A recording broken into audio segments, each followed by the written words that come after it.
आप सभी। जैसा कि आप सभी को पता है, हम टोटल 1000 एंक्लेक्स बेस्ड क्वेश्चन सेशन कर रहे थे और बीच में हमने AIIMS not set, GMCS 2019, image based questions और कुछ और सीरीज जो किए हैं।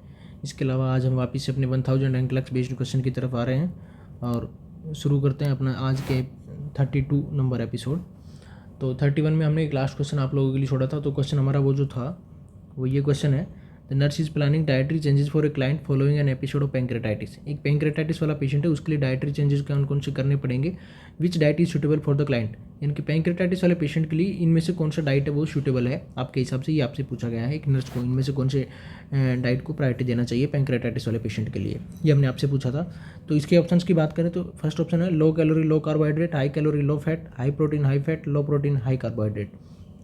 देखिए, जब कोई भी पेशेंट जब होता है या कोई भी बीमारी किसी पेशेंट को होती है तो उसके लिए हम पेशेंट को हाई कैलोरिक डाइट देते हैं ताकि वो अपनी डेली एक्टिविटीज़ को परफॉर्म कर सके और उसको जो एनर्जी वेस्ट जो हो रहा है या बीमारी के कारण उसको जो परेशानी हो रही है उसको वो ओवरकम करने के लिए या उस अपनी एनर्जी को जो उसकी वेस्ट हो रही है मेटाबॉलिक वेस्ट में या जो दूसरी चीज़ों में, उससे ओवरकम करने के लिए हम पेशेंट को हाई कैलोरिक डाइट देते हैं। लेकिन यहाँ पे बात की जा रही है पैंक्रेटाइटिस वाले पेशेंट की। देखिए, पैंक्रेटाइटिस वाले पेशेंट का मतलब क्या है कि वो पेशेंट जिसको कम लंबे समय से पैंक्रियाज का बीमारी हो रखा है या पैंक्रियाज का इन्फ्लामेशन हो रखा है, कोई भी इटियोलॉजिकल फैक्टर इसकी वजह से हो सकता है। तो पैंक्रेटिक सेल्स जो है उसका एक्टिवेशन है या पैंक्रेटिक एंजाइम्स जो है या पैंक्रेटिक जूस जो है उसका प्रॉपर प्रोडक्शन या प्रॉपर रेगुलेशन मेंटेन नहीं हो पाएगा। तो यहाँ पे अभी आपका हम डाइजेशन की अगर बात करें तो पैंक्रियाज से जो जूस निकलते हैं उसमें से हमारे पास में पैंक्रियाज जूस की अगर हम बात करें तो पैंक्रेटिक जूस में प्रोटीन डाइजेस्टिंग एंजाइम होते हैं, फैट डाइजेस्टिंग एंजाइम होते हैं और इसके अलावा कार्बोहाइड्रेट डाइजेस्टिंग एंजाइम जो है ये सब पैंक्रेटिक जूस के थ्रू पैंक्रियाज से बाहर निकलते हैं। ठीक है, इसके अलावा न्यूक्लिक एसिड डाइजेस्टिंग एंजाइम भी होता है। तो ये सारी चीज़ें ये जब पैंक्रियाज होता है तो पैंक्रेटिक जूस के साथ में वहाँ से निकलते हैं और ये प्रोटीन डाइजेस्टिंग एंजाइम प्रोटीन का, फैट डाइजेस्टिंग एंजाइम फैट का, कार्बोहाइड्रेट डाइजेस्टिंग एंजाइम कार्बोहाइड्रेट का डाइजेशन करते हैं। अब यहाँ पे पेशेंट को पैंक्रेटाइटिस है तो यहाँ पे पेशेंट को पैंक्रेटिक जूस का प्रॉपर अमाउंट नहीं मिल पाएगा। पैंक्रेटिक जूस का प्रॉपर अमाउंट नहीं मिलेगा तो पेशेंट को ये जूस में पैंक्रेटिक जूस में ये जो एंजाइम्स हैं ये भी इतने प्रॉपर अमाउंट में नहीं हो पाएंगे। तो पेशेंट जो खाना ले रहा है, जो डाइट ले रहा है, उसमें प्रोटीन का डाइजेशन प्रॉपर नहीं हो पाएगा, फैट का डाइजेशन प्रॉपर नहीं हो पाएगा, कार्बोहाइड्रेट का डाइजेशन प्रॉपर नहीं हो पाएगा। इसलिए आपको पेशेंट को हाई प्रोटीन डाइट नहीं देनी है, ठीक है, हाई फैट डाइट नहीं देनी है, हाई कार्बोहाइड्रेट डाइट नहीं देनी है। तो हाई कार्बोहाइड्रेट हमारा ये रहा, ये ऑप्शन आपका गलत हो जाएगा। हाई फैट ये रहा, ये ऑप्शन आपका गलत हो जाएगा। हाई प्रोटीन है, ये भी गलत हो गया।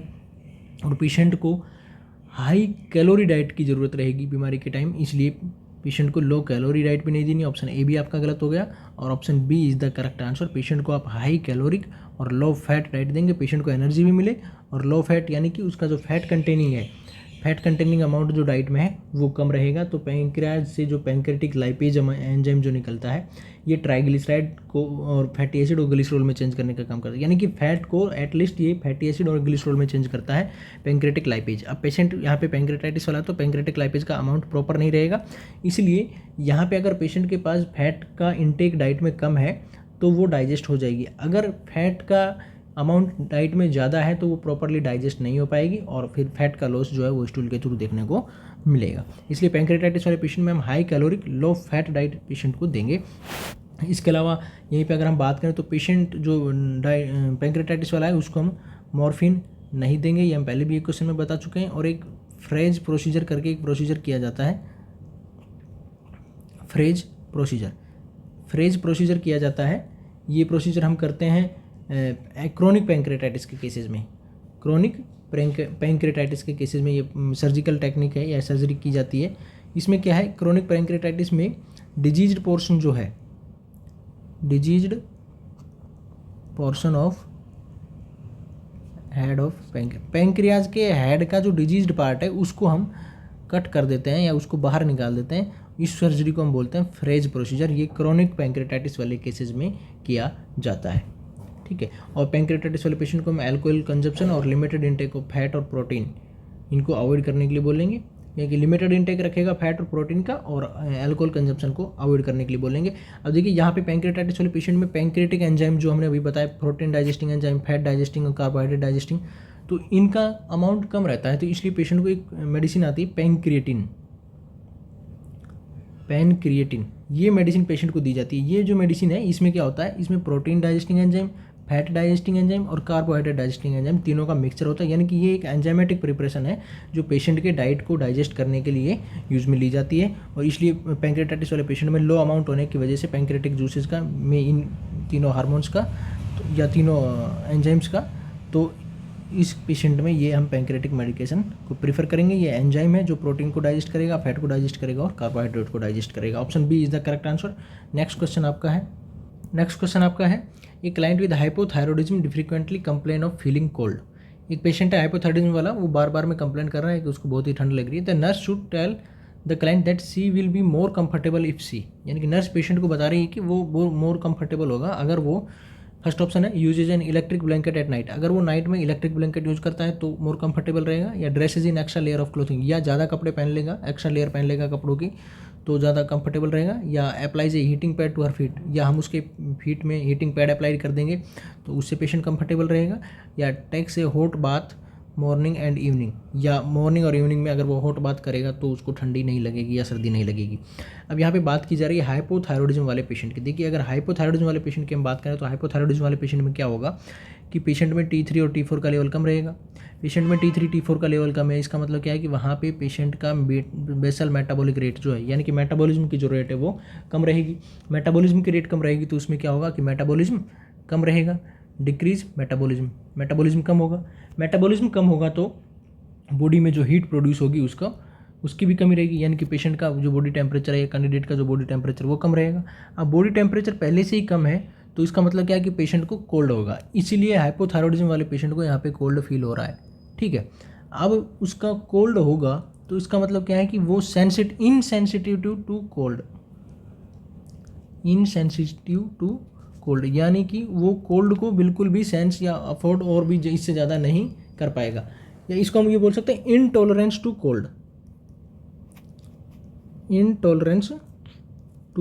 कोल्ड, यानी कि पेशेंट कोल्ड को टॉलरेट नहीं कर पाएगा।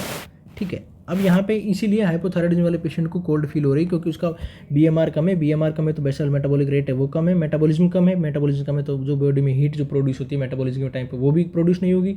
इसका मतलब है कि बॉडी का टेम्परेचर कम रहेगा, इसका मतलब कि पेशेंट को ठंडी लगेगी तो इसका मतलब क्या होगा कि पेशेंट को अगर आप और ठंडी देंगे या और ठंडाई देंगे तो वो उसको अफोर्ड नहीं कर पाएगा, इनटॉलरेंस रहेगा कोल्ड के अगेंस्ट में। इसलिए यहाँ पे पेशेंट को ठंडी नहीं लगे तो नर्स इसके लिए कौन सा ऑप्शन इनमें से चूज करेगी ताकि पेशेंट को और कंफर्टेबल प्रोवाइड या और कंफर्टेबल हम कर सकें। ठीक है, अब यहाँ पे अगर हम बात करें तो जो हमारे पास में हाइपोथायरॉयडिज्म वाले जो पेशेंट होते हैं या जो हाइपोथायरॉयडिज्म वाले जो पेशेंट होते हैं उनमें जो सेंसेशन और जो अलर्टनेस है, बॉडी के सेंसेशन और जो अलर्टनेस है ये डिक्रीज हो जाता है या कम हो जाता है। देखिए सेंसेशन, बॉडी के सेंसेशन और अलर्टनेस जो है वो डिक्रीज हो जाते हैं या कम हो जाते हैं क्योंकि पेशेंट में एनर्जी नहीं है। यहाँ पे बॉडी मेटाबॉलिक नहीं होने की वजह से एनर्जी नहीं, तो पेशेंट लिथार्जिक रहेगा तो उसकी अलर्टनेस है या जो एक्टिविटी है वो कम रहेगी, इसलिए अलर्टनेस यहाँ पे कम देखने को मिलेगी, सेंसेशन यहाँ पे कम देखने को मिलेगा पेशेंट में। तो यहाँ पे अब हमें क्या करना है, use N electric blanket at night. क्या हम उसको ब्लैंकेट इलेक्ट्रिक वाला यूज़ करने के लिए दे सकते हैं नाइट में? नहीं देंगे क्योंकि पेशेंट का सेंसेशन यहाँ पे कम है। पेशेंट को अगर आप इलेक्ट्रिक ब्लैंकेट देंगे पेशेंट को बर्न हो सकता है। Option A is the wrong answer. Third option है C, applies a heating pad to her feet. अगर आप उसके पैड को हीटिंग पैड अप्लाई कर दिया पैर में तो पेशेंट का सेंसेशन कम होने की वजह से बर्न लंबे टाइम तक अगर हीटिंग पैड वहाँ पे लगा रहा तो पेशेंट को बर्न हो सकता है। Option C is the wrong answer. अब बच्चे आपके पास में बी और डी। देखिए यहाँ पे पेशेंट का बॉडी टेम्परेचर कम होने की वजह से पेशेंट को डिक्रीज टेम्परेचर है तो पेशेंट को स्वेटिंग नहीं होगा, क्योंकि जब बॉडी टेम्परेचर कम रहेगा तो स्वेटिंग थोड़ी होता है, तो स्वेटिंग नहीं होगा तो क्या है, स्किन ड्राई रहेगी अगर स्वेटिंग नहीं है तो टेक से hot bath morning and evening. अगर पेशेंट हॉट बाथ ले रहा है मॉर्निंग में भी और इवनिंग में तो इससे क्या है कि स्किन और भी ज़्यादा ड्राई होगी। ठीक है, और पेशेंट हाइपोथायरॉयडिज्म वाले की पहले से ही स्किन और भी ज़्यादा ड्राई रहती है तो अभी बात लेने से और भी ज़्यादा ड्राई रहेगी और पहले से ही स्किन ड्राई है, तो यहाँ पे क्या होगा कि यहाँ पे पेशेंट की जो कंडीशन है स्किन की वो और भी ड्राइनेस या स्केली स्किन उसकी हो जाएगी। उसको अवॉइड करने के लिए हमें पेशेंट को हॉट बाथ लेने के लिए भी अवॉइड करना है। Option D is the wrong answer. Option B is the correct answer. Dresses in extra layer of clothing, हम पेशेंट को ज़्यादा कपड़े या ज़्यादा लेयर कपड़ों के पहनने के लिए बोलेंगे। ये पेशेंट के लिए भी सेफ है, हमारे लिए भी सेफ है, और पेशेंट को इससे कंफर्ट भी रहेगा और उसको ठंडी नहीं लगेगी और पेशेंट को इससे कोई रिस्क भी नहीं रहेगा, इसलिए option B is the correct answer. Next question आपका है a client has been hospitalise with the diagnosis of laryngeal cancer. एक पेशेंट है जिसको लेरेंजियल कैंसर वाला है, आपके पास में एडमिट हुआ है। Which factor is most significant in the development of laryngeal cancer. Patient को लेरेंजियल कैंसर डेवलप होने में इनमें से कौन सा फैक्टर है जो मोस्ट इंपॉर्टेंट है, यानी कि किस फैक्टर की वजह से सबसे ज़्यादा कॉमनली लेरेंजियल कैंसर आपको देखने को मिलेगा। First option a family history of laryngeal cancer, laryngeal cancer की फैमिली हिस्ट्री है। क्रोनिक इनहेलेशन नॉक्सियस फ्यूम्स जो केमिकल्स या जो फैक्ट्री में जो काम करने वाले होते हैं उनको नॉक्सियस फ्यूम्स अगर लंबे समय तक इनहेलेशन करते हैं तो वहाँ पे लेरेंजियल कैंसर देखने को मिल सकता है। Frequent straining of vocal cord, या वोकल कॉर्ड पे जब बहुत ही ज़्यादा प्रेशर आता है, जैसे जो पेशेंट बहुत या जो कैंडिडेट है बहुत ही ज़्यादा बोलता है उसमें भी वोकल कॉर्ड कंटिन्यूस इरिटेशन होने की वजह से, स्ट्रेनिंग होने की वजह से लेरेंजियल कैंसर देखने को मिल सकता है।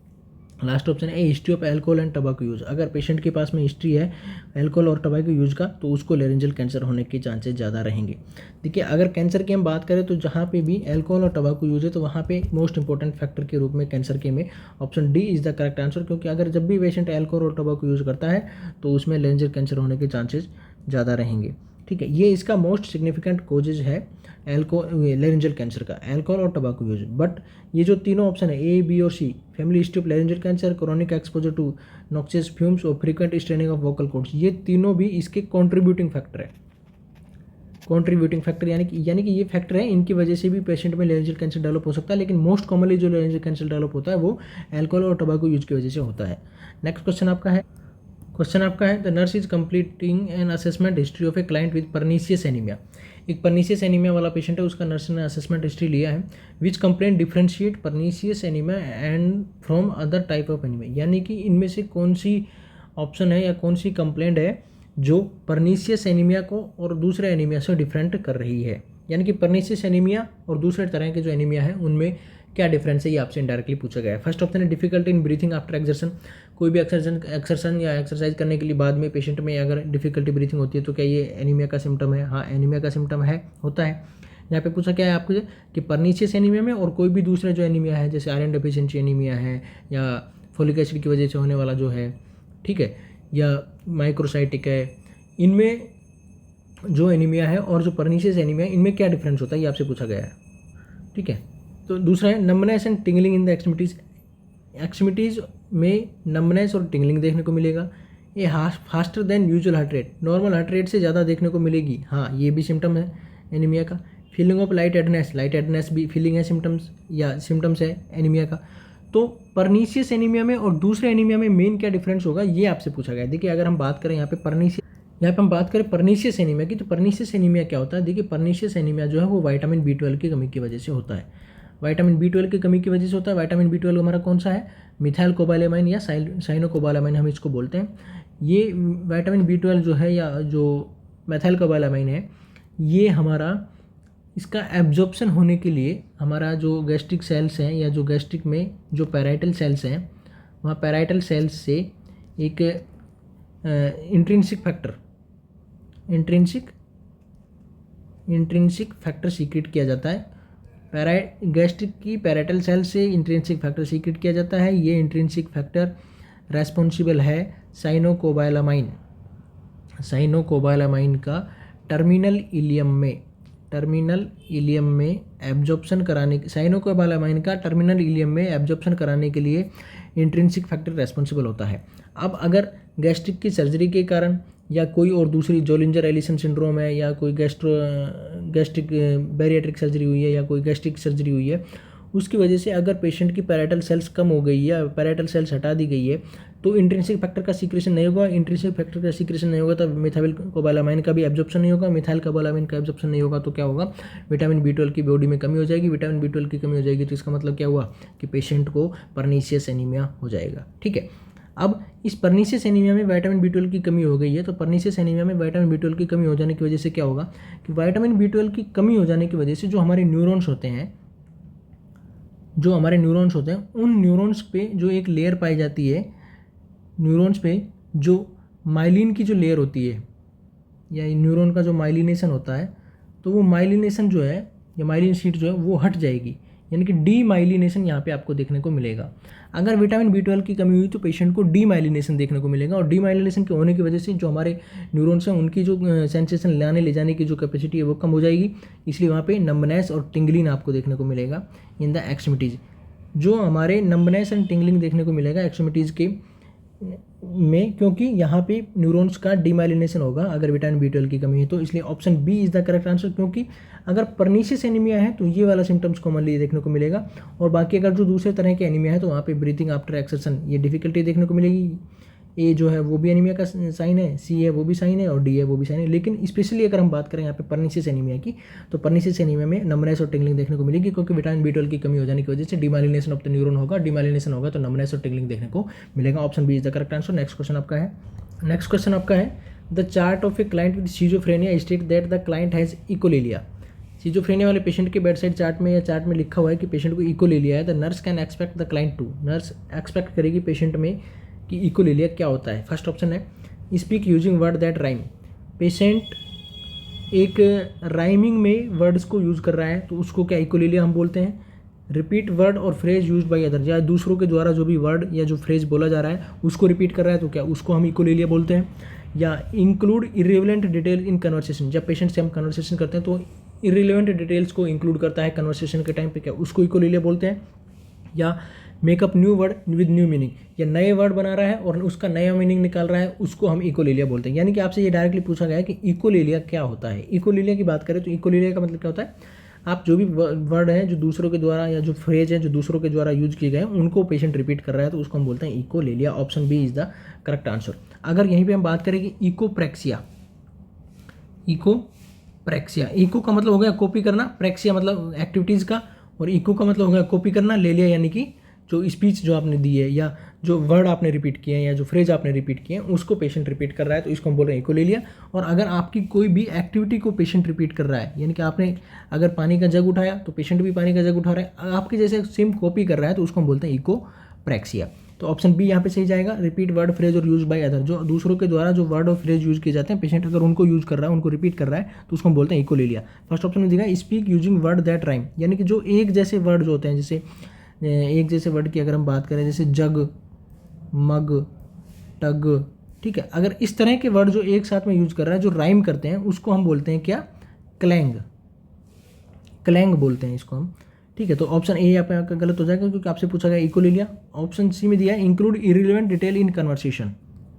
तीसरा ऑप्शन में दिया है include irrelevant detail in conversation. अगर कन्वर्सेशन में इरिलेवेंट डिटेल को इंक्लूड कर रहा है तो उसको हम क्या बोलते हैं, सर्कमस्टेंशियलिटी। ठीक है, और makeup new word with new meaning, नए वर्ड डिस्कवर कर रहा है और उनका नया मीनिंग निकल रहा है तो उसको हम बोलते हैं नियोलॉगिज्म।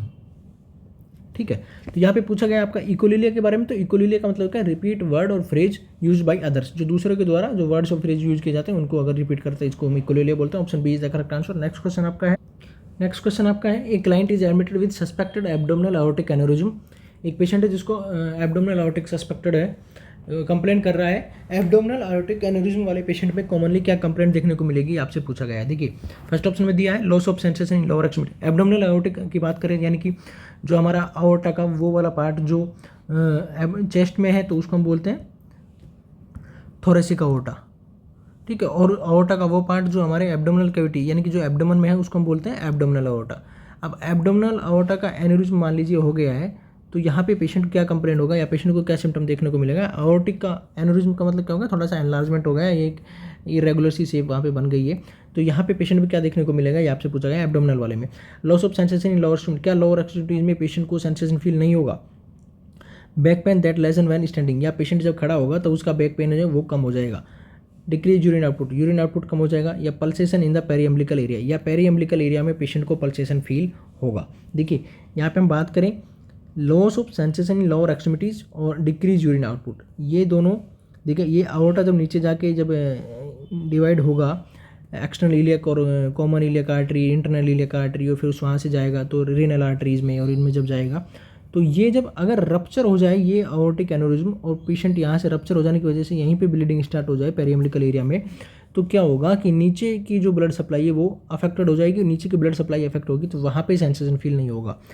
इसलिए ए ऑप्शन आपका क्या बता रहा है कि अगर रप्चर हो जाती है तो लोअर एक्सट्रीमिटीज में सेंसेशन नहीं होगा। इसलिए यहाँ पे रप्चर नहीं हुई है, यहाँ पे सिर्फ एब्डोमिनल एओर्टिक एन्यूरिज्म पेशेंट को है, तो क्या सिम्टम देखने को मिलेगा ये पूछा गया है यहाँ पे। इसलिए ए ऑप्शन आपका गलत हो गया, क्योंकि ए वाला कब मिलेगा, जब एब्डोमिनल एओर्टिक रप्चर हो जाएगी और पेशेंट को लोअर एक्सट्रीमिटीज में ब्लड की सप्लाई नहीं होगी और पेशेंट को सेंसेशन जब फील नहीं होंगे, तब वहाँ पे रप्चर एब्डोमिनल एओर्टिक एन्यूरिज्म को हम रप्चर मानेंगे और ए ऑप्शन वहाँ पे सही होगा। यहाँ पे गलत होगा, क्योंकि यहाँ पे सिर्फ पेशेंट का एब्डोमिनल एओर्टिक रप्चर नहीं हुआ है।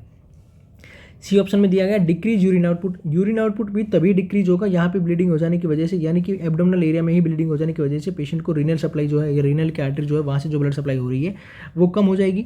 तो ये रीनल के ब्लड की सप्लाई जब पेशेंट को कम होगी तो यूरिन आउटपुट जो है वो भी कम होगा। तो डिक्रीज यूरिन आउटपुट जो ये भी कब देखने को मिलेगा, जब एब्डोमिनल एओर्टिक एन्यूरिज्म रप्चर हो जाएगी तब देखने को मिलेगा। ठीक है, और एब्डोमिनल एओर्टिक एन्यूरिज्म का बैक पेन से कोई भी रिलेशन नहीं है कि पेशेंट जब खड़ा होगा तो पेशेंट का बैक पेन जगह कम हो जाएगा या बैठेगा तो बढ़ेगा या वर्स होगा। इसलिए ऑप्शन बी भी आपका गलत है। यहाँ पे option D is the correct answer, pulsation in the peri umbilical area, यानी कि पेशेंट को उसके पेरी एम्बलिकल एरिया में पल्सेशन फील होगा। और अगर ये पेरी एम्बलिकल एरिया में पल्सेशन फील हो रहा है तो इसका मतलब क्या है कि पेशेंट को एब्डोमिनल एओर्टिक एन्यूरिज्म डेवलप हो चुका है। Option D is the correct answer. Next question आपका है, एक client is admitted with acute adrenal crisis. एक एक्यूट एड्रिनल क्राइसिस वाला पेशेंट आपके पास में है। During the intake assessment the nurse can expect to find that the client has, यानी कि जब पेशेंट का असेसमेंट नर्स कर रही है तो इनमें से कौन सा सिम्टम पेशेंट में देखने को मिलेगा। फर्स्ट ऑप्शन है लो ब्लड प्रेशर, पेशेंट का बीपी कम देखने को मिलेगा। स्लो और रेगुलर पल्स देखने को मिलेगी। वार्म और फ्लश्ड स्किन देखने को मिलेगी। इंक्रीज यूरिनेशन या यूरिन आउटपुट बढ़ा हुआ देखने को मिलेगा। ये आपसे पूछा गया है। देखिए, अब यहाँ पे हम बात कर रहे हैं एड्रिनल क्राइसिस की। तो एड्रिनल क्राइसिस का मतलब क्या होगा कि यहाँ पे पेशेंट को जो इसको ग्लूकोकोर्टिकोइड और मिनरलोकोर्टिकोइड, यानी कि जो कोर्टिकोस्टेरॉइड्स जो है उनका लेवल अगर यहाँ पे कम है तो उसको हम क्या बोल रहे हैं, एड्रिनल क्राइसिस। अब यहाँ पे मिनरलोकोर्टिकोइड का लेवल कम है और ग्लूकोकोर्टिकोइड का भी लेवल कम है। मिनरलोकोर्टिकोइड का लेवल अगर पेशेंट में कम है तो क्या होगा कि पेशेंट में सोडियम का जो रीएब्जॉर्प्शन होता है, सोडियम का रीएब्जॉर्प्शन जो है वो कम हो जाएगा। डिक्रीज सोडियम रीएब्जॉर्प्शन होगा और इंक्रीज पोटासियम एक्सक्रीशन। ठीक है, डिक्रीज सोडियम रीएब्जॉर्प्शन और डिक्रीज पोटासियम एक्सक्रीशन, यानी कि पोटासियम का जो एक्सक्रीशन होना है वो भी कम होगा और बॉडी में जो सोडियम रीएब्जॉर्ब होता है उसका लेवल या रीएब्जॉर्प्शन का जो होना होता है वो भी कम होने लग जाएगा। अब डिक्रीज सोडियम रीएब्जॉर्प्शन जब कम होगा तो पेशेंट में वाटर का रीएब्जॉर्प्शन भी कम होगा। तो यहाँ पे क्या होगा, हाइपोवोलेमिया होगा। डिक्रीज सोडियम रीएब्जॉर्प्शन होने की वजह से तो हाइपोवोलेमिया होगा। हाइपोवोलेमिया की वजह से क्या होगा, हाइपोटेंशन होगा। हाइपोवोलेमिया की वजह से हाइपोटेंशन होगा। हाइपोटेंशन की वजह से क्या होगा कि पेशेंट की जो पल्स रेट है वो बढ़ जाएगी, टैकीकार्डिया देखने को मिलेगा। ठीक है, टैकीकार्डिया देखने को मिलेगा एक तो हाइपोटेंशन की वजह से। दूसरा क्या देखने को मिलेगा हाइपोटेंशन की वजह से, पेशेंट के जो ब्लड की सप्लाई है या जो परफ्यूजन जो है, पेशेंट का जो परफ्यूजन है वो चेंज हो जाएगा। परफ्यूजन चेंज हो जाएगा तो इसका मतलब क्या होगा कि पेशेंट के जो ब्लड ऑर्गन्स हैं या जो बॉडी ऑर्गन्स हैं उनको ब्लड की सप्लाई कम हो जाएगी। इसका मतलब क्या होगा कि परफ्यूजन कम होगा। ठीक, अब पूछा गया आपसे एड्रिनल क्राइसिस वाले पेशेंट में क्या सिम्टम देखने को मिलेगा। लो ब्लड प्रेशर, क्या पेशेंट को हाइपोटेंशन होगा। हाँ, हमने अभी बताया कि पेशेंट को हाइपोटेंशन होगा क्योंकि वहाँ पे पेशेंट को हाइपोवोलेमिया हो रहा है। हाइपोवोलेमिया क्यों हो रहा है, क्योंकि पेशेंट का सोडियम रीएब्जॉर्प्शन है वो कम हो गया। सोडियम का रीएब्जॉर्प्शन क्यों कम होगा, क्योंकि मिनरलोकोर्टिकोइड का लेवल भी इस डिजीज में कम हो जाता है। इसलिए ए ऑप्शन यहाँ पे आपका सही जाएगा कि लो ब्लड प्रेशर देखने को मिलेगा। स्लो रेगुलर पल्स क्यों देखने को मिलेगी, स्लो नहीं देखने को मिलेगी। क्यों देखने को नहीं मिलेगी, क्योंकि हाइपोटेंशन है तो हाइपोटेंशन में टैकीकार्डिया होगा। टैकीकार्डिया होगा तो फास्ट देखने को मिलेगी, स्लो नहीं देखने को मिलेगी। इसलिए ऑप्शन बी आपका गलत हो गया। तीसरा है वार्म फ्लश्ड स्किन। वार्म और फ्लश्ड स्किन कब देखने को मिलती है, जब पेशेंट को ऑर्गन को या स्किन को ब्लड की सप्लाई ज़्यादा है तो फ्लश्ड स्किन देखने को मिलेगी। लेकिन यहाँ पे क्या है, हाइपोटेंशन है तो हाइपोटेंशन है तो क्या है कि परफ्यूजन कम रहेगा तो क्या होगा, पेल स्किन देखने को मिलेगी, फ्लश्ड स्किन देखने को नहीं मिलेगी। इसलिए ऑप्शन सी आपका गलत हो गया। इंक्रीज यूरिनेशन ज़्यादा कब होगा या यूरिन आउटपुट कब ज़्यादा होगा, जब पेशेंट के किडनी को ब्लड की सप्लाई प्रॉपर मात्रा में होगी या ज़्यादा मात्रा में होगी तो पेशेंट के यूरिन आउटपुट ज़्यादा होगा। लेकिन यहाँ पे हाइपोवोलेमिया है, परफ्यूजन कम हो गया है, परफ्यूजन कम हो गया है तो यूरिन आउटपुट भी कम देखने को मिलेगा, इसलिए option D is the wrong answer. Then option A is the correct answer. Low blood pressure देखने को मिलेगा हाइपोटेंशन की वजह से, हाइपोवोलेमिया की वजह से या डिक्रीज सोडियम रीअब्जॉर्प्शन हो जाने की वजह से एड्रिनल क्राइसिस वाले पेशेंट में। नेक्स्ट क्वेश्चन आपका है an elderly client is hospitalise for a transurethral resection of prostate, TURP procedure patient का हुआ है। Which finding should be reported to the doctor immediately, procedure हो जाने के बाद इनमें से कौन सी फाइंडिंग है जो आपको डॉक्टर को तुरंत की तुरंत इन्फॉर्म करनी पड़ेगी। First option, hourly urine output of 40 to 50 cc, यानी कि 40 से 50 ml पर आवर अगर पेशेंट का यूरिन आउटपुट है तो क्या इसको डॉक्टर को इन्फॉर्म करने की जरूरत है। Bright red urine with many clots, बहुत ही ज़्यादा क्लोट्स के साथ में ब्राइट रेड ब्लीडिंग आपको देखने को मिल रही है। Dark red urine with few clots, dark red urine है उसके साथ कुछ क्लोट्स हैं। Request for pain medicine every 4 hour, patient pain की मेडिकेशन हर 4 घंटे में मांग रहा है। तो इनमें से कौन सा ऑप्शन है जो जिसको आप डॉक्टर को इन्फॉर्म करेंगे। देखिए नॉर्मली एटलीस्ट हमारा 30 ml per hour urine output होना चाहिए, लेकिन यहाँ पे कितना है 40 to 50, ये एक नॉर्मल रेंज में। मिनिमम 30 ml पर आवर होना चाहिए, 40 to 50 नॉर्मल रेंज में है, तो इसको डॉक्टर को इन्फॉर्म करने की जरूरत नहीं है। ऑप्शन ए आपका गलत हो गया। Dark request for pain medication every 4 hour, यानी कि ऑप्शन डी में क्या है, ये ऑप्शन आपका गलत होगा क्योंकि पेशेंट का सर्जरी हुआ है TURP का, और अगर पेशेंट को पेन हो रहा है तो हर 4 घंटे में अगर पेन की कंप्लेंट कर रहा है तो इसका मतलब है कि पेशेंट को प्रोसीजर की वजह से पेन हुआ है और उसके लिए मेडिसिन मांग रहा है, तो इसको डॉक्टर को इन्फॉर्म करने की जरूरत नहीं। ऑप्शन डी यहाँ पे गलत हो गया। तीसरा है dark red urine with few clots, कुछ क्लोट्स के साथ में डार्क रेड यूरिन आ रहा है, तो ये ऑप्शन भी आपका गलत होगा क्योंकि ट्रांसयूरेथ्रल रिसेक्शन प्रोस्टेट में क्या है कि कुछ क्लोट्स जो है वो आते रहते हैं, और डार्क रेड है इसका मतलब क्या हुआ कि पुराना ब्लड है, ठीक है, इसलिए ऑप्शन सी यहाँ पे गलत होगा। ऑप्शन बी यहाँ पे सही आंसर देखने को मिलेगा, bright red urine with many clots, यानी कि एक तो बहुत ही ज़्यादा क्लोट्स आ रहे हैं और ब्राइट रेड ब्लड है, यानी कि अभी नया फ्रेश ब्लीडिंग हुआ है। तो फ्रेश ब्लीडिंग जो है वो आर्टीरियल ब्लीडिंग हो सकता है, इसलिए आप इस चीज़ को डॉक्टर को इन्फॉर्म करेंगे। Option B is the correct answer. Next question आपका बोल रहा है a child with croup is placed in a cool high humidity tent connected to room air, यानी कि रूम एयर से कनेक्टेड एक हाई ह्यूमिडिटी देने वाला, कूल एयर देने वाला एक ग्रुप वाले पेशेंट को आपने अटैच किया हुआ है टेंट, जिसको हम मिस्ट टेंट बोलते हैं, मिस्ट टेंट इसको हम बोलते हैं। The primary purpose of the tent is, इस टेंट का प्राइमरी पर्पज क्या है ये आपसे पूछा गया है। प्रिवेंट इनसेंसिबल वाटर लॉस, क्या ये इनसेंसिबल वाटर लॉस को प्रिवेंट करता है। Provide moist environment with oxygen at 30%, या ये एनवायरनमेंट मॉइस्ट करता है और ऑक्सीजन 30% पे प्रोवाइड कराता है। Prevent dehydration and reduce fever, dehydration को प्रिवेंट करता है और फीवर को रिड्यूस करता है। Liquefy secretion and relieve laryngeal spasm, liquefy secretions को लिक्विफाई करता है या सीक्रेशन या लेरिंग्स को स्पाज्म से रिलीव करता है। देखिए क्रूप वाला पेशेंट जो आपके पास में होता है उसको हम लेरिंजियो ट्रैकियो ब्रोंकाइटिस, क्रूप को लेरिंजियो ट्रैकियो ब्रोंकाइटिस भी बोलते हैं, यानी कि लेरिंग्स ट्रैकिया और ब्रोंकाई का इन्फ्लामेशन हो जाता है तो उसको हम क्रूप बोलते हैं। क्रूप वाले पेशेंट को हमें ह्यूमिडिफाइड ऑक्सीजन और कूल एयर देनी होती है, ह्यूमिडिफाइड ऑक्सीजन और कूल एयर और ह्यूमिडिफाइड ऑक्सीजन हमें पेशेंट को देनी होती है।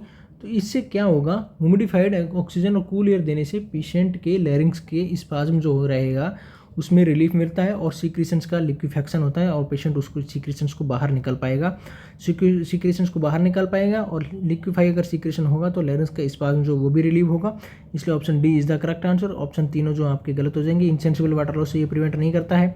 मोइस्ट एनवायरनमेंट है वो ऑक्सीजन 30% पर प्रोवाइड मिस्ट टेंट से नहीं करा सकते हैं। ये डिहाइड्रेशन और नहीं प्रिवेंट करता है और फीवर को भी रिड्यूस नहीं करता है, इसलिए option D is the correct answer.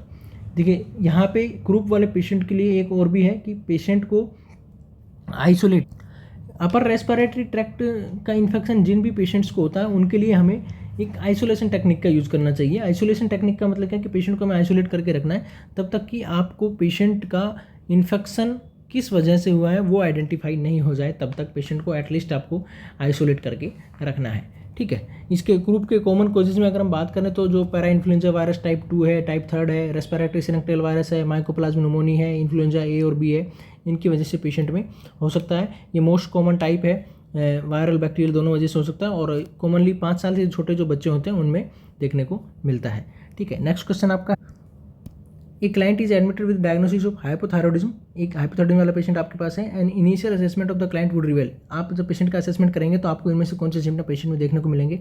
Slow pulse rate, weight loss, diarrhoea, cardiac failure, weight gain, lethargy, slowed speech, decrease respiratory rate, rapid pulse, constipation, bulging eye, decrease body temperature, weight loss and increase respiration. हमने अभी थोड़ी देर पहले एक question में hypothyroidism के regarding बात की थी, तो वहीं से इस क्वेश्चन का आंसर निकल के आएगा कि हाइपोथायराइडिज्म वाले पेशेंट में क्या सिम्टम देखने को मिलेंगे। तो हाइपोथायराइडिज्म वाले पेशेंट में इनमें से कौन सा सिम्टम देखने को मिलेगा, हमने अभी बताया कि हाइपोथायराइडिज्म वाले पेशेंट में T3 और T4 का लेवल कम हो जाता है। T3 और T4 का पेशेंट में अगर लेवल कम होगा तो क्या होगा कि पेशेंट की जो बेसल मेटाबॉलिक रेट जो है BMR जो है वो कम हो जाएगी। डिक्रीज मेटाबॉलिक रेट होगी तो इसका क्या होगा, मेटाबॉलिज्म कम होगा। मेटाबॉलिज्म जब पेशेंट में क्या कम होगा तो क्या होगा, मेटाबॉलिज्म अगर जब कम हो रहा है तो क्या होगा, पेशेंट में जो फैट का डिपोजिशन है वो होने लगेगा। फैट का डिपोजिशन होगा, फैट का डिपोजिशन होगा तो पेशेंट में क्या होगा, वेट बढ़ेगा। डिक्रीज मेटाबॉलिज्म होगा तो भी वेट बढ़ेगा, तो वेट गेन देखने को मिलेगा ऑप्शन बी में। ठीक है, वेट गेन हो रहा है पेशेंट में, डिक्रीज मेटाबॉलिज्म है। मेटाबॉलिज्म जब डिक्रीज होगा तो क्या होगा, पेशेंट में एनर्जी, मेटाबॉलिज्म ही कम है तो पेशेंट को एनर्जी भी कम मिलेगी, यानी कि डिक्रीज एनर्जी रहेगी। डिक्रीज एनर्जी रहेगी तो क्या आएगा, पेशेंट लिथार्जिक रहेगा।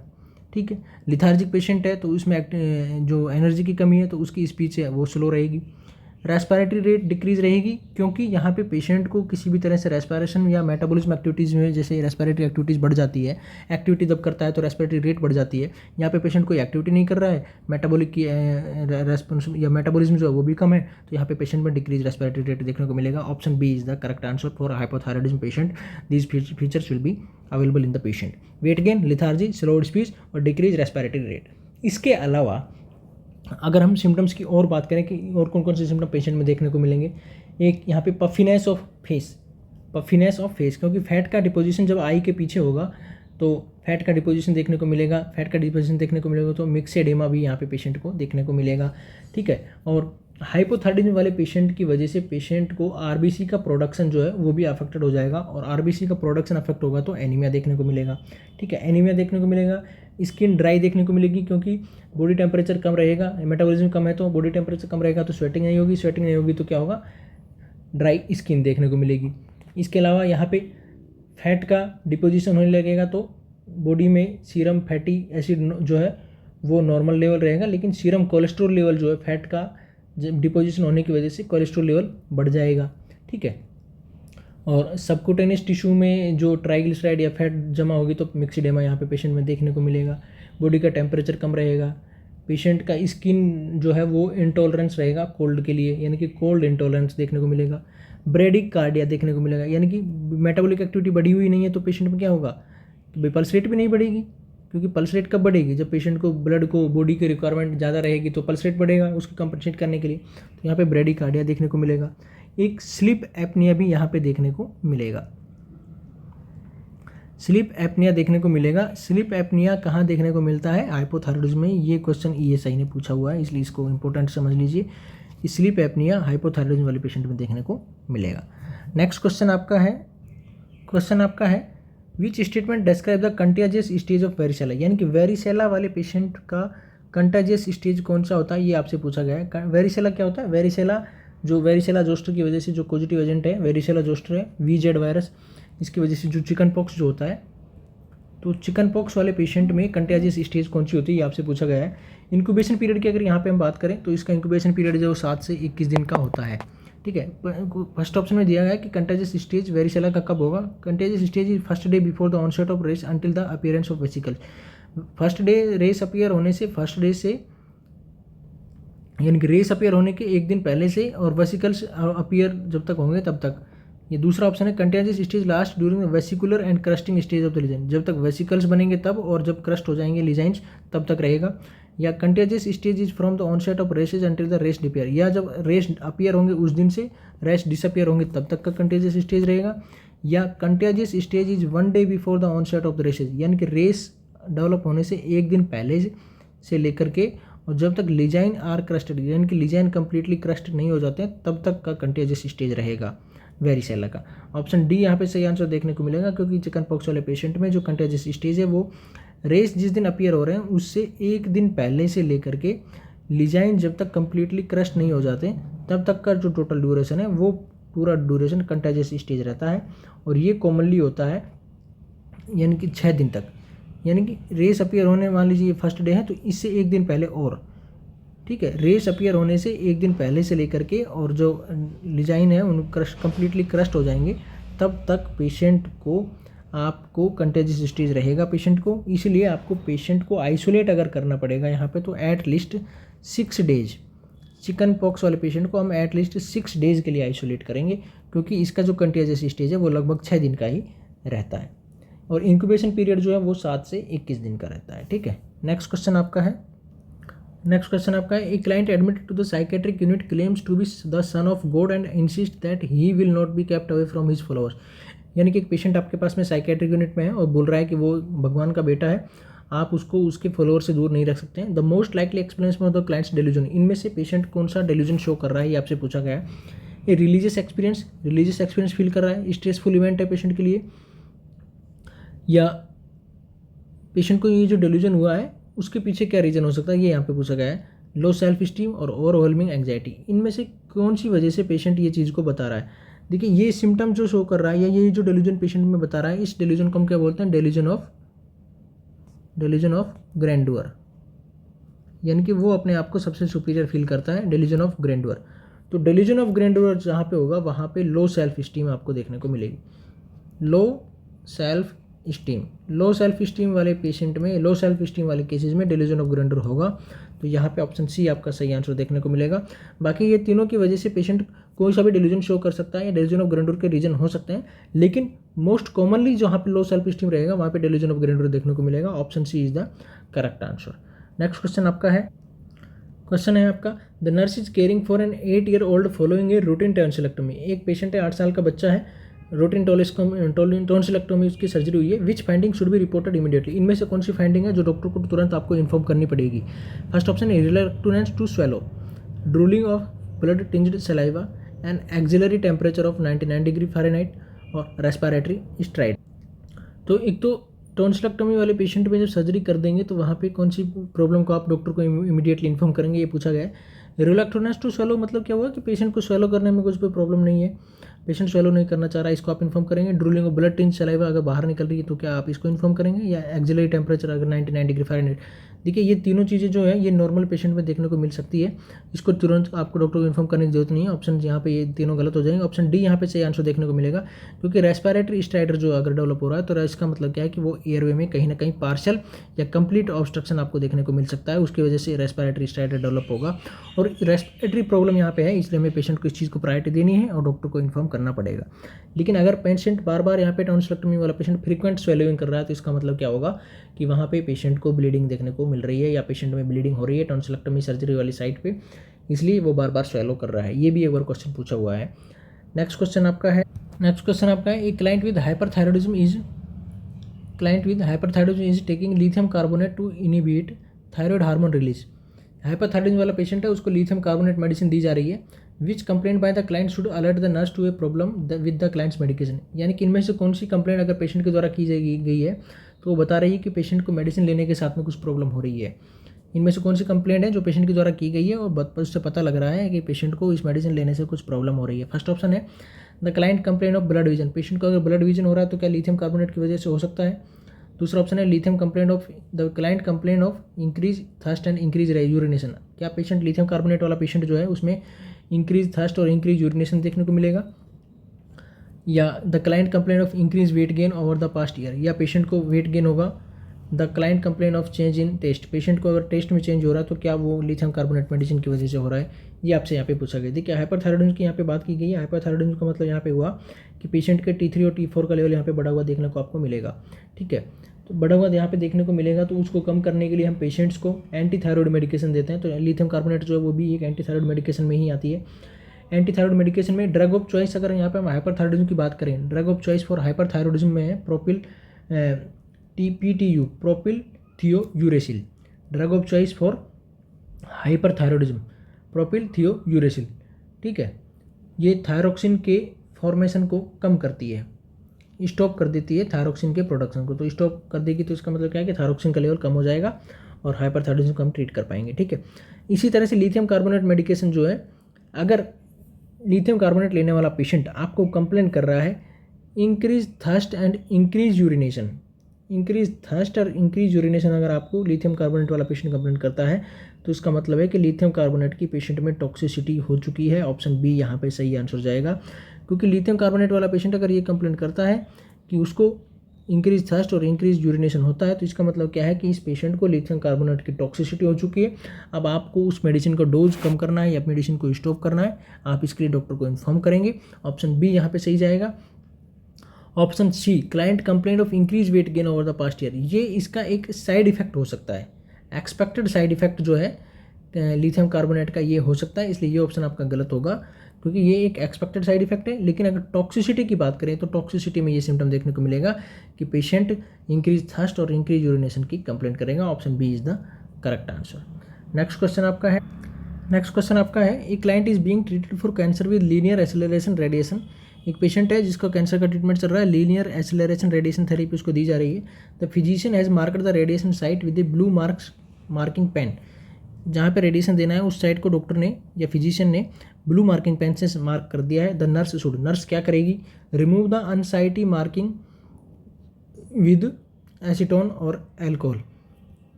तो फर्स्ट ऑप्शन का मतलब क्या हुआ? Remove the unsightly marking with acetone और एल्कोहल। एल्कोहल से क्या, उस अनसाइटी का मतलब क्या होता है कि जो क्लियर नहीं है या जो अपीयरेंस जिसका अच्छा नहीं है वो मार्किंग को, उसको आप रिमूव कर देंगे एसीटोन या अल्कोहल से, नर्स उसको रिमूव कर देगी। या दूसरा ऑप्शन है cover the radiation site with loose gauze dressing, या जो रेडिएशन साइट जो हमारी मार्किंग की गई है उसको हम लूज गोज से ड्रेसिंग से कवर कर देंगे।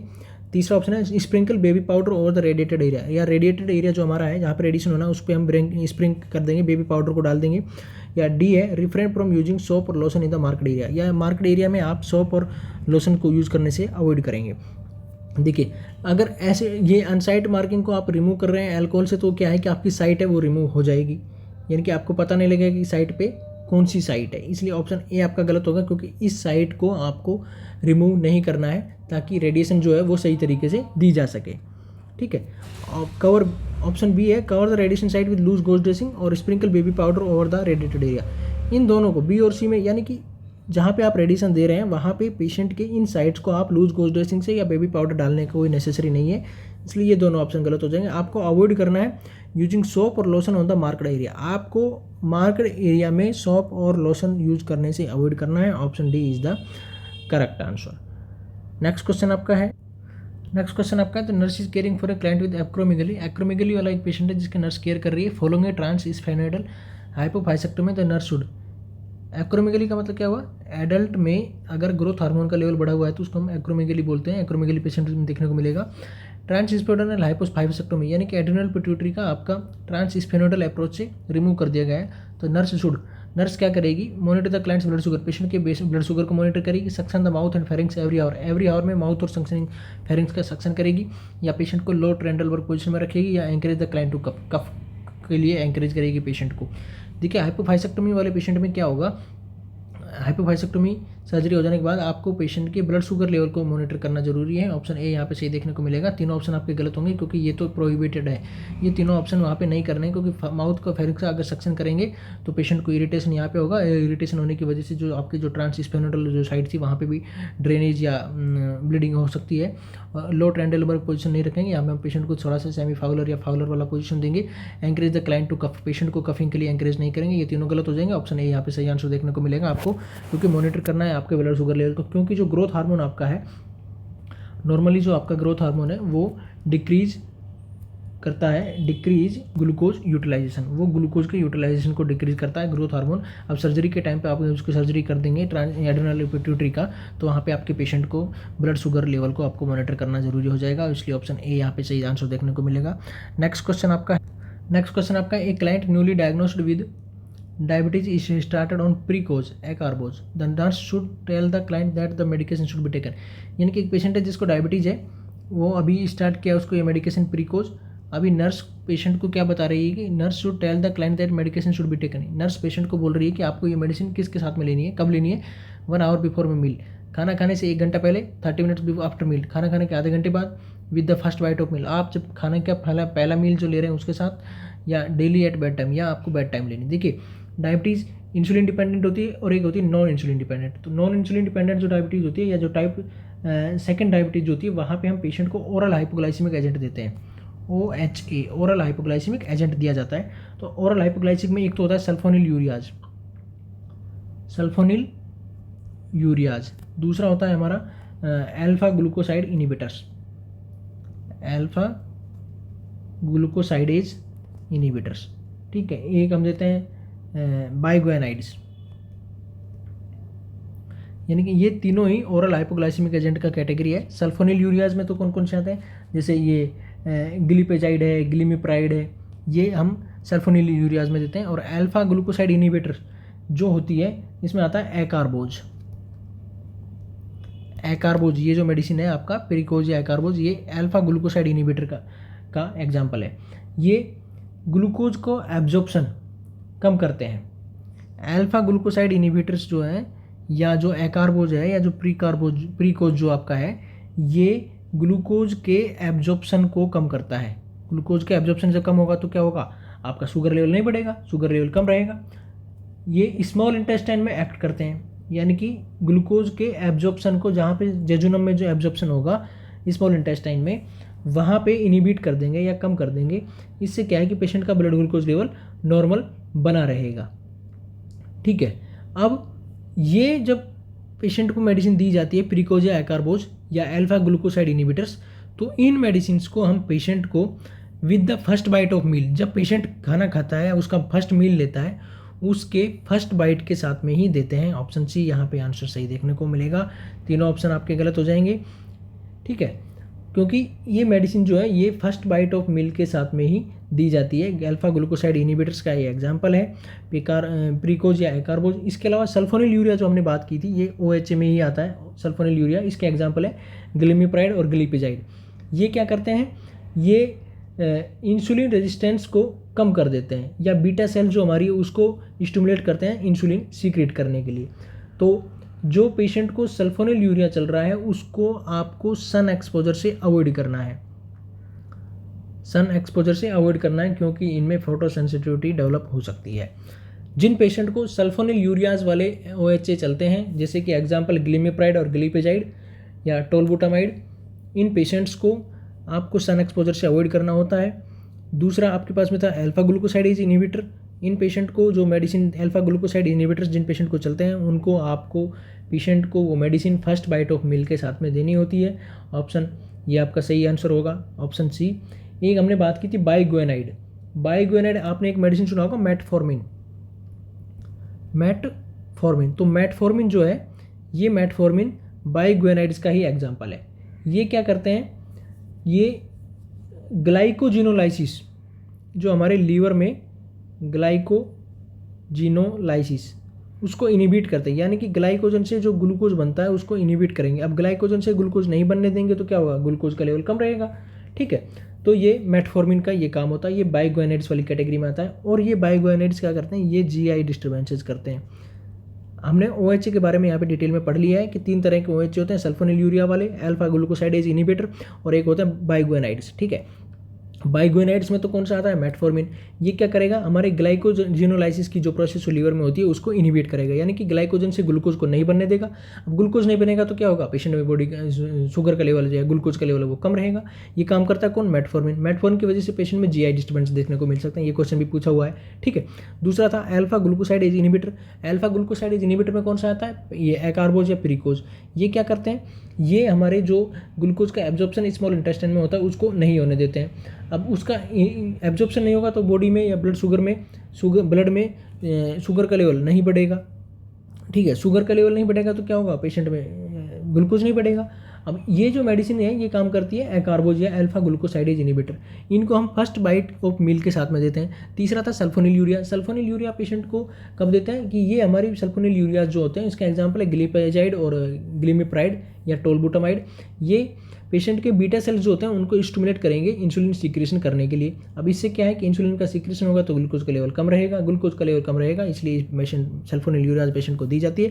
और सल्फोनिल यूरिया वाले पेशेंट को आपको सन एक्सपोजर से अवॉइड करना रहता है, क्योंकि उनमें फोटो सेंसिटिविटी डेवलप हो सकती है। नेक्स्ट क्वेश्चन आपका है, क्वेश्चन है आपका, a client with a deep decubitus ulcer is receiving therapy in the hyperbaric oxygen chamber. यानी कि एक डीप डेक्यूबिटस अल्सर वाला पेशेंट आपके पास में बेड सोर वाला है, वो रिसीव कर रहा है हाइपरबैरिक ऑक्सीजन चैम्बर, यानी कि HBOT हाइपरबैरिक ऑक्सीजन थेरेपी उसको दी जा रही है। Before therapy the nurse should, therapy देने से पहले नर्स क्या करेगी, first option apply lanolin based lotion to the skin. Lanolin based lotion skin पे अप्लाई करेगी। Wash the skin with water and pat dry, या इसकी स्किन को वाटर से वॉश करेगी और उसको ड्राई कर देगी। फर्स्ट ऑप्शन है कवर, लास्ट है cover the area with petroleum goes, या जहाँ पे अल्सर हो रखा है उसको पेट्रोलियम गोज से, या जहाँ पे आपको हाइपरबैरिक ऑक्सीजन थेरेपी जिस एरिया में देनी है उसको पेट्रोलियम गोज से कवर कर देंगे। या apply an occlusive dressing to the site, या ऑक्लूसिव ड्रेसिंग पेशेंट की साइट पे अप्लाई की जाएगी हाइपरबैरिक ऑक्सीजन थेरेपी देने से पहले। तो हम यहाँ पे अगर बात कर लें कि हाइपरबैरिक ऑक्सीजन थेरेपी जो दी जाती है उसके लिए आपको कोई स्पेशल प्रिपरेशन की कोई ज़रूरत नहीं होती है, या कोई स्पेशल स्किन प्रिपरेशन की कोई ज़रूरत नहीं होती है, इसलिए ऑप्शन बी आपका सही आंसर देखने को मिलेगा। आप सिर्फ स्किन को वॉश कर देंगे और उसको ड्राई रखने के लिए ड्राई कर देंगे, तो इससे क्या है कि मैक्सिमम इफेक्ट जो आपको ऑक्सीजन थेरेपी का देखने को मिलेगा। अगर आप ये लैनोलिन बेस्ड अप्लाई करेंगे, पेट्रोलियम गोज लगाएंगे, ऑक्लूसिव ड्रेसिंग लगाएंगे, तो इससे क्या है कि प्रॉपर स्किन ऑक्सीजनेशन नहीं हो पाएगा, प्रॉपर स्किन ऑक्सीजनेशन नहीं हो पाएगा। तो क्या है कि आपकी जो टिश्यूज जो जिस लेवल पे ऑक्सीजन या उनको नहीं पहुंच पा रही है इसलिए वो डेड हो रहे हैं, वहाँ पे डिक्रीज स्किन ऑक्सीजनेशन होने की वजह से, इन रीजन से हो सकता है, लेनोलिन बेस्ड की वजह से हो सकता है, पेट्रोलियम गोज से हो सकता है, ऑक्लूसिव ड्रेसिंग से भी हो सकता है। तो स्किन का ऑक्सीजनेशन कम रहेगा तो हमारा वुंड जो है वो फिल या हील नहीं हो पाएगा। इसलिए कोई स्पेशल की स्किन प्रिपरेशन आपको नहीं करना है, आपको सिर्फ स्किन को वॉश करना है और उसको ड्राई करने के लिए छोड़ देना है। इससे प्रॉपर स्किन ऑक्सीजनेशन होगा और हमारा वुंड हील हो जाएगा। ऑप्शन बी यहाँ पे सही आंसर देखने को मिलेगा। नेक्स्ट क्वेश्चन है आपका a client with laryngectomy return from surgery with a nasogastric tube in place. एक पेशेंट है जिसको लेरिंजेक्टोमी का सर्जरी हुआ है, अभी उसको नेजोगैस्ट्रिक ट्यूब या राइल्स ट्यूब डाला गया है। The primary reason for placement of the nasogastric tube is to, या इस पेशेंट में जो आपने एनजी ट्यूब जो डाली है उसका प्राइमरी रीजन क्या है ये आपसे पूछा गया है। फर्स्ट ऑप्शन है prevent swelling and dysphagia, decompress the stomach by suction, prevent contamination of the suture line, promote healing of oral mucosa. क्या ओरल म्यूकोजा का हीलिंग को प्रमोट करने के लिए यहाँ पे सुचर लाइन ये नेजोगैस्ट्रिक ट्यूब डाला गया है? ऑप्शन डी यहाँ पे गलत हो गया क्योंकि ओरल म्यूकोजा का यहाँ से कोई लिंक नहीं है, यहाँ पे लेरिंग्स का रिमूवल किया गया है। ऑप्शन डी आपका गलत हो गया। प्रिवेंट स्वेलिंग एंड डिस्फेजिया, क्या पेशेंट को अगर डिफिकल्टी स्वेलिंग है, स्वेलोविंग है या स्वेलिंग को प्रिवेंट आप एनजी ट्यूब डाल करके किसी पेशेंट की स्वेलिंग को कम कर सकते हैं? नहीं कर सकते हैं। ऑप्शन ए आपका गलत हो गया। तीसरा है decompress the stomach via suction, क्या सक्शन करके आप पेशेंट को डिकम्प्रेस करना चाह रहे हैं? यहाँ पे स्टोमक को यहाँ से सक्शन करके स्टोमक को डिकम्प्रेस किया जा सकता है नेजोगैस्ट्रिक ट्यूब की हेल्प से, लेकिन लेरिंजेक्टोमी वाले पेशेंट में इसको कोई करने की जरूरत नहीं है, इसलिए ऑप्शन बी आपका गलत हो गया। ऑप्शन सी यहाँ पे सही आंसर देखने को मिलेगा क्योंकि प्रिवेंट कंटेमिनेशन, आप लेरिंजेक्टोमी जब कर दिया है, लेरिंज का जब सर्जरी कर दिया तो वहाँ पर आप सूचरिंग कर रहे हैं, तो जब पेशेंट खाना खाएगा तो उस खाने से पेशेंट के जो सूचर लाइन है वो कंटामिनेट नहीं हो सके, इसको प्रिवेंट करने के लिए आपने पेशेंट को एनजी ट्यूब डाल दिया कि पेशेंट अपने डायरेक्टली एनजी ट्यूब से ही फीडिंग ले पाए, ताकि जो सूचर लाइन जो है आपकी लेरिंग्स वाली सर्जरी वाली वो सूचर लाइन कंटामिनेट नहीं हो, और कंटामिनेट नहीं हो तो उसका आपका जो वुंड है वो कम्प्लीटली हील हो जाए अच्छे से। उसको प्रिवेंट करने के लिए, उसको कंटामिनेशन को प्रिवेंट करने के लिए आप पेशेंट में नेजोगैस्ट्रिक ट्यूब को डाल रहे हैं, इसलिए ऑप्शन सी यहाँ पे सही आंसर देखने को मिलेगा। नेक्स्ट क्वेश्चन आपका है a client with schizophrenia is started an Zyprexa olanzapine. एक सीजोफ्रेनिया वाला पेशेंट है, उसको ओलेंजेपिन मेडिसिन दी गई है। 3 वीक्स लेटर, 3 सप्ताह के बाद में the client develop severe muscle rigidity. 3 week के बाद में पेशेंट को सीवियर मसल रिजिडिटी डेवलप हो गया और बॉडी टेम्परेचर जो है वो बढ़ा हुआ है। The nurse should give priority to, nurse किस चीज़ को प्रायोरिटी देगी यहाँ पे? First option withholding all morning medication, patient को जो ऑल मॉर्निंग मेडिकेशन जो दी जा रही है उसको होल्ड कर देगी।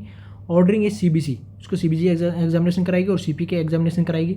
तीसरा है administering prescribed anti Parkinson medication, या उसको एंटी पार्किंसन मेडिकेशन जो प्रोवाइड की जानी है वो प्रेस्क्राइब जो की गई है वो प्रोवाइड कराएगी।